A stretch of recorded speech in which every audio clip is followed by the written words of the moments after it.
Options. New game.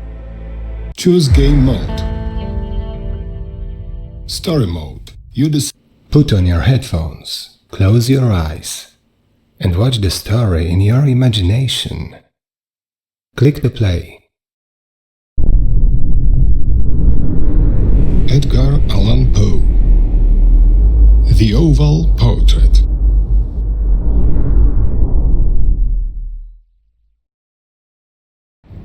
Apennine Mountains, Italy, 1838.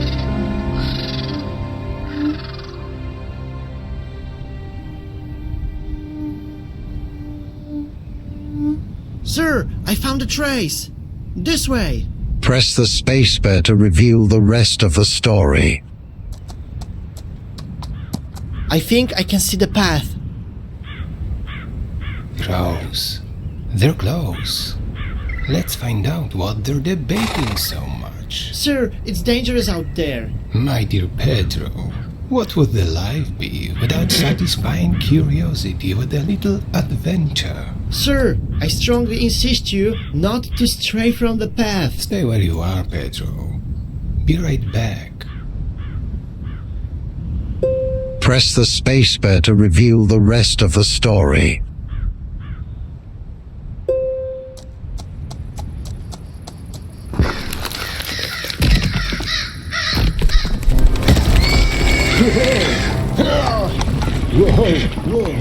Ah, sneaky rogues. Poor Pedro would have nothing to scrape me off the bottom of this abyss. I owe him an apology for my recklessness. I have to carefully step back.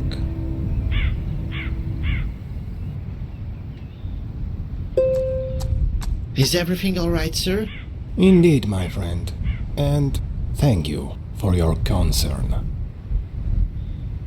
Here! Did something happen, sir? I can hear music. Music? Yes. It's drawing me to something. I don't think I can understand it, sir. Neither do I. But trust me, this time I'm not going to mindlessly risk. Something's there. A danger? Something more. Our fate.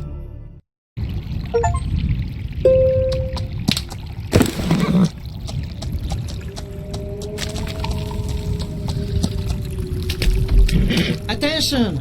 Slippery stones! Careful, Pedro. Our horses are definitely not Pegasi. I hope the trail will be gentler beyond this slope.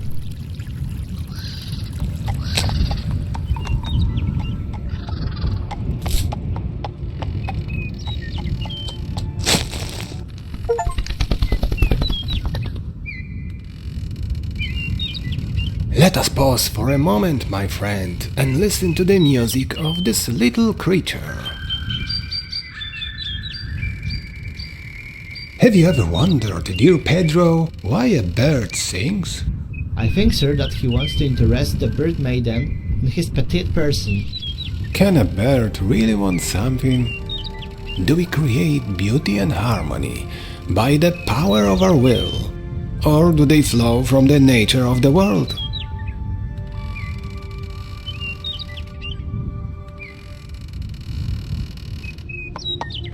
A grove at last. It looks like more travelers are using this trail. I wonder, sir, if we can make it to the pass before dusk. Nights can be cold, and there are dangers in the shadow of the mountains.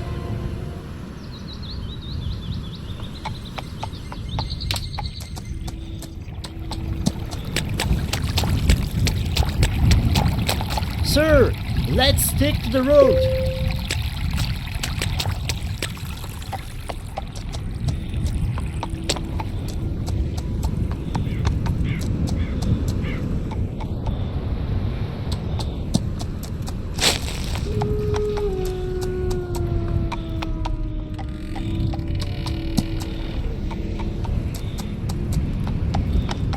It's suspiciously quiet here. The path looks safe. My horse became anxious. Keep your eyes peeled, Pedro. Sir, have you heard? Yes. Keep the dagger close at hand. Banditi! Go! Don't stop!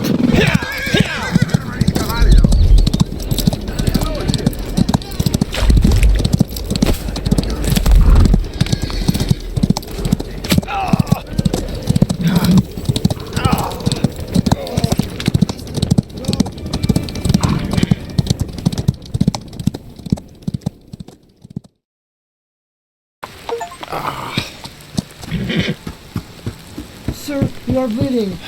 I'll try to dress the wound. I'm afraid I can't go any further. Let's at least try to walk around this mountain in front of us. We must find a shelter from rain and wind.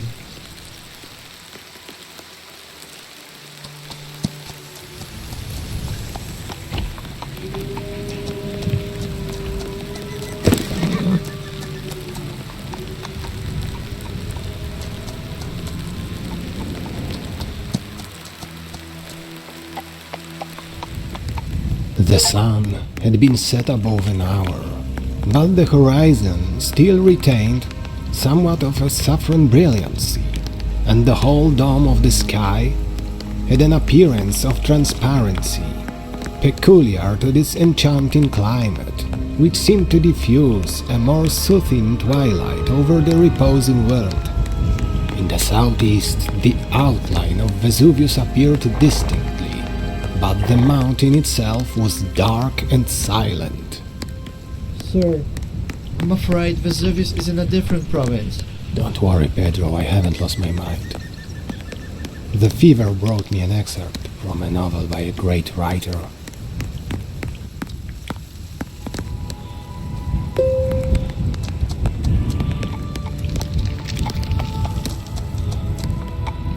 Sir, I can see the castle.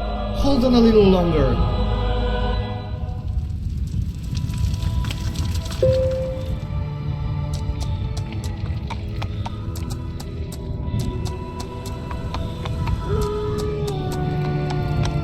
My fever had been excessive and of long duration. All the remedies attainable in this wild Apennine region had been exhausted to no purpose.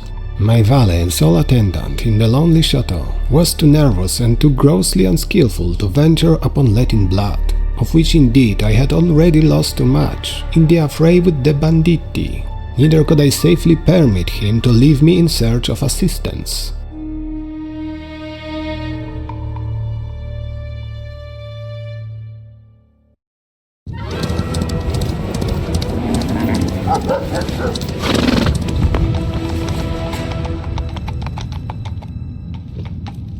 Hey, is anyone here? We need help.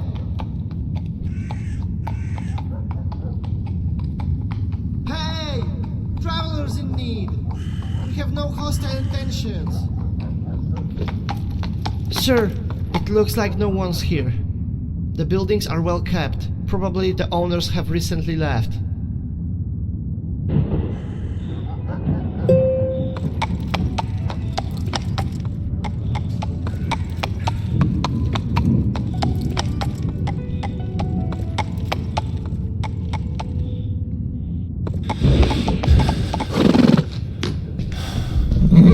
Hold on to me, sir. I'll get you your horse. Wait here, sir. I'll be back in a moment.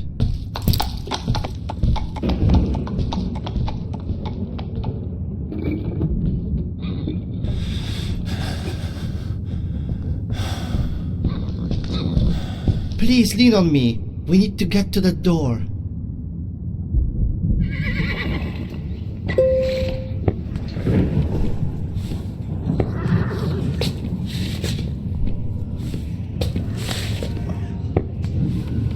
What the devil's face is that? Sir, it's just your reflection in the mirror of the well. Nonsense. He's emerging from the fires of hell, looking at me. He's alive! Please, sir, let's go. It's just the water taking on the color of the setting sun.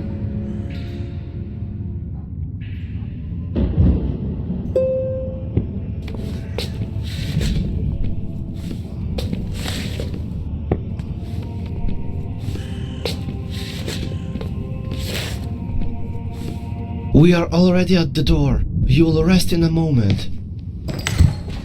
Damn, it's locked. Sir, hold on to that railing. I have to use the pick lock.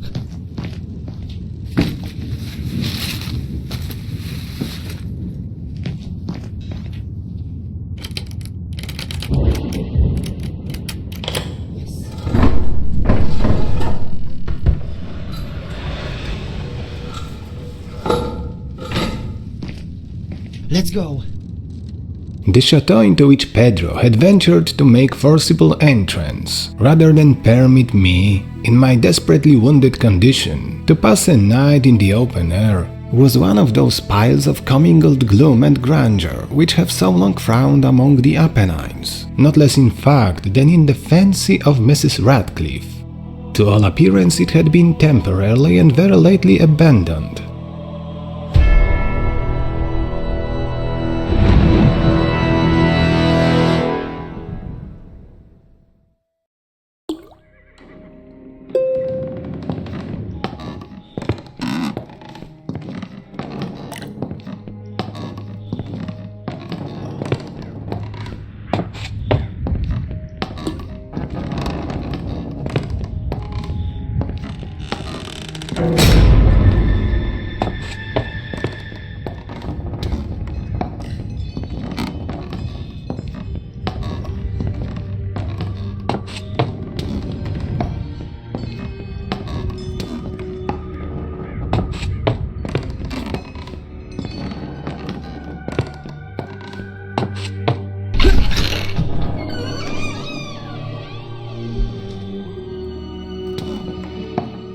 We established ourselves in one of the smallest and least sumptuously furnished apartments.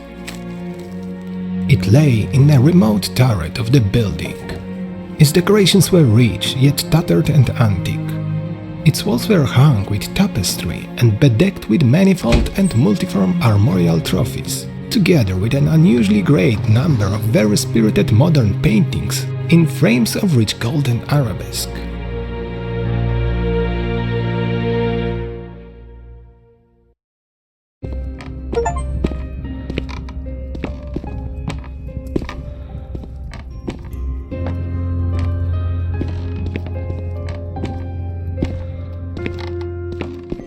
In these paintings, which depended from the walls not only in their main surfaces, but in very many nooks which the bizarre architecture of the chateau rendered necessary, in these paintings my incipient delirium perhaps had caused me to take deep interest.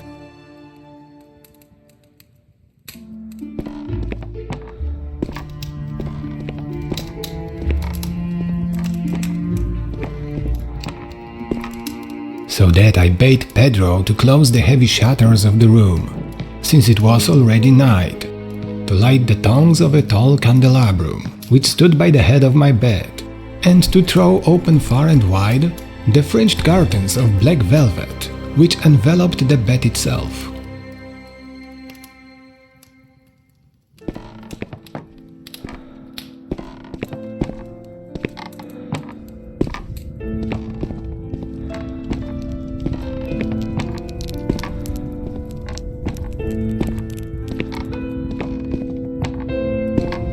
I wished all this done that I might resign myself, if not to sleep, at least alternately to the contemplation of these pictures, and the perusal of a small volume which had been found upon the pillow, and which purported to criticize and describe them.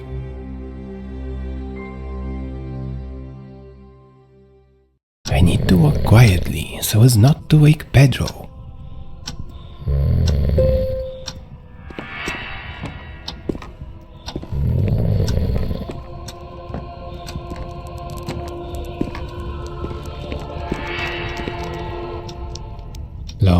Long I read, and devotedly I gazed.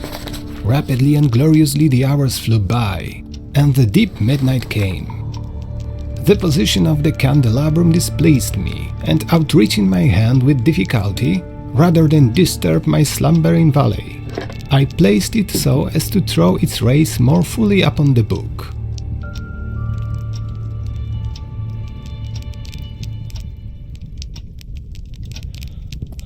But the action produced an effect altogether unanticipated.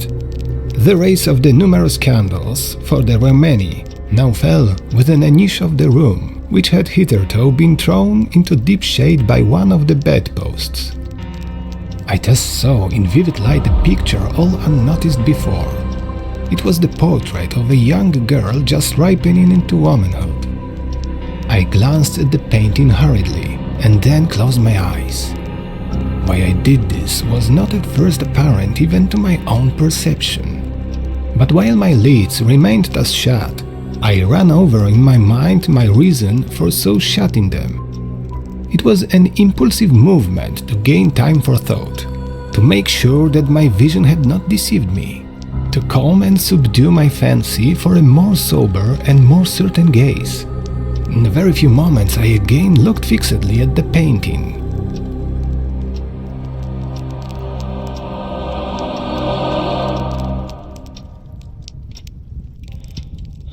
That I now saw aright I could not and would not doubt, for the first flashing of the candles upon that canvas had seemed to dissipate the dreamy stupor which was stealing over my senses, and to startle me at once into waking life.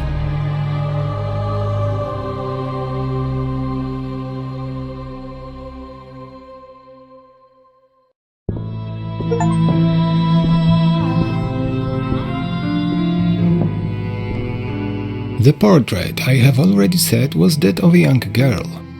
It was a mere head and shoulders, done in what is technically termed as vignette manner, matching the style of the favorite heads of Sally. The arms, the bosom, and even the ends of the radiant hair melted imperceptibly into the vague yet deep shadow which formed the background of the whole. The frame was oval, richly gilded and filigree Moresque. As a thing of art, nothing could be more admirable than the painting itself, but it could have been neither the execution of the work, nor the immortal beauty of the countenance, which had so suddenly and so vehemently moved me.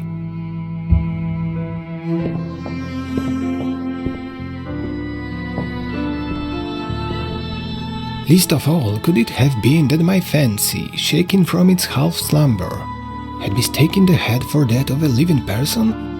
I saw at once that the peculiarities of the design, of the vignetting and of the frame must have instantly dispelled such idea, must have prevented even its momentary entertainment. Thinking earnestly upon these points, I remained for an hour perhaps, half sitting, half reclining, with my vision riveted upon the portrait. At length, satisfied with the true secret of its effect, I fell back within the bed.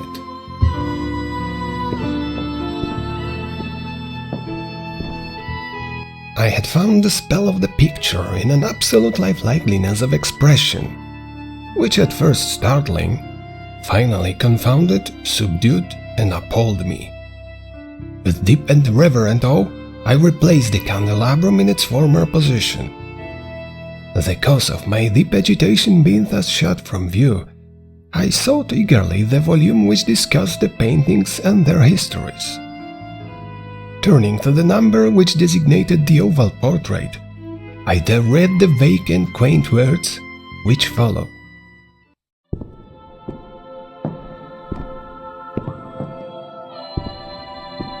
She was a maiden of rarest beauty and not more lovely than full of glee, and evil was the hour when she saw and loved and wedded the painter.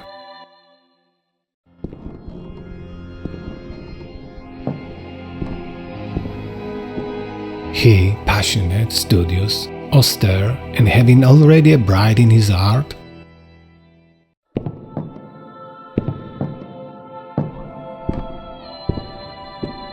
she a maiden of rarest beauty and not more lovely than full of glee, all light and smiles, and frolicsome as the young fawn, loving and cherishing all things.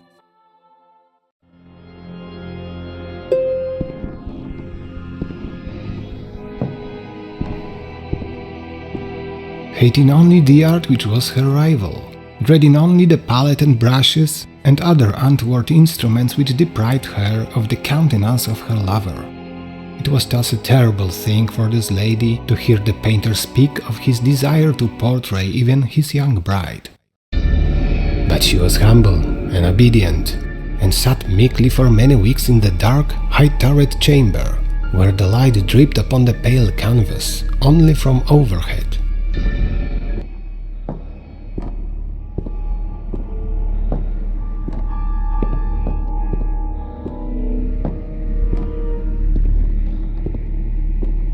But he, the painter, took glory in his work, which went on from hour to hour and from day to day, and he was a passionate and wild and moody man who became lost in reveries, so that he would not see that the light which fell so ghastly in that lone turret withered the health and the spirits of his bride, who pined visibly to all but him.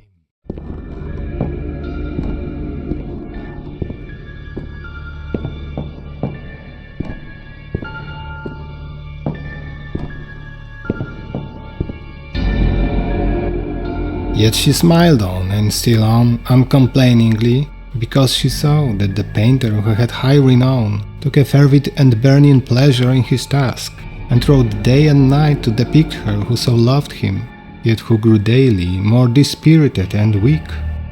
And in sooth, some who beheld the portrait spoke of its resemblance in low words, as of a mighty marvel, and the proof not less of the power of the painter than of his deep love for her whom he depicted so surpassingly well.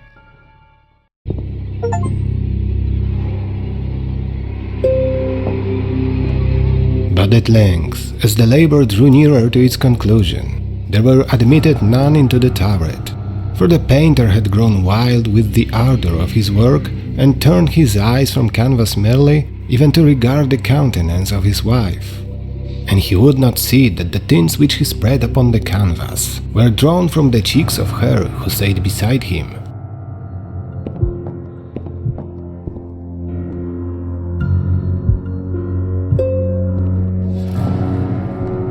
And when many weeks had passed, and but little remained to do, save one brush upon the mouth and one tint upon the eye, the spirit of the lady again flickered up, as the flame within the socket of the lamp.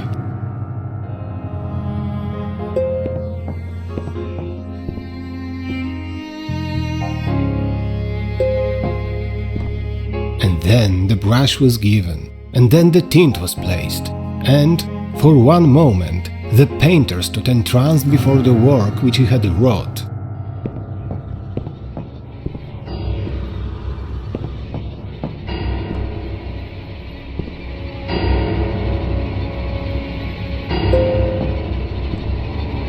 But in the next, while he had gazed, he grew tremulous and very pallid, and aghast and crying with a loud voice, "This is indeed life itself!" turned suddenly to regard his beloved. She was dead.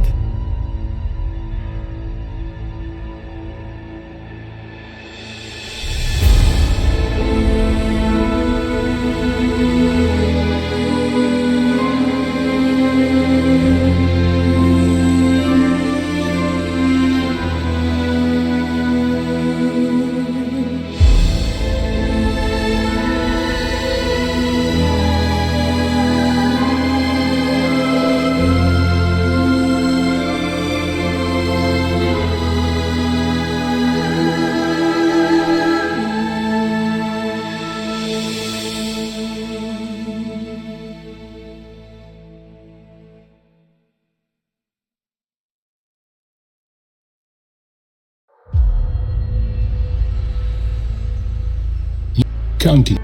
New game. Choose game mode. Explore mode.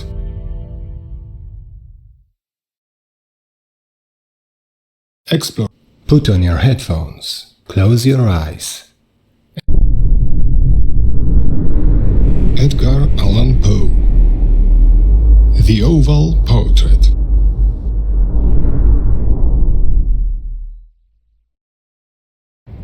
Apennine Mountains, Italy, 1838.